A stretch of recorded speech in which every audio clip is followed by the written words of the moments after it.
Le froid et le vent d'hiver se sont abattus sur toute la France, surprenant plus spécialement et de façon désagréable le sud-est, d'ordinaire favorisé des dieux.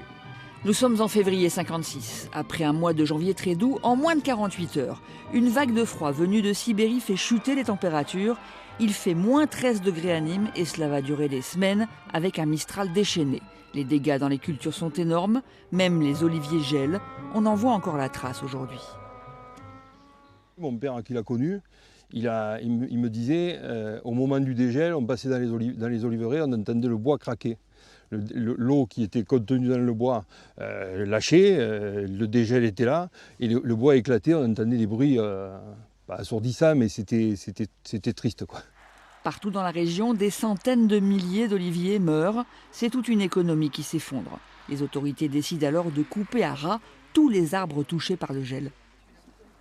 Et les ingénieurs de la Chambre d'agriculture à l'époque ont décrété qu'en faisant repartir les arbres sur plusieurs pieds, on aurait une chance pour le gel suivant, qu'il y ait une branche qui se sauve et une partie de l'arbre qui se sauve.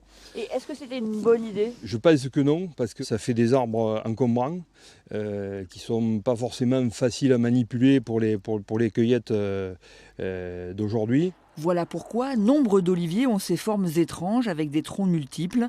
Ce sont des survivants de l'hiver le plus froid du XXe siècle. Si on prend cette souche-là, elle est de 56. Donc vous voyez, quand elle a poussé seule, elle s'est développée un peu plus que quand elles sont plus nombreuses. Il a eu plus d'espace pour lui tout seul.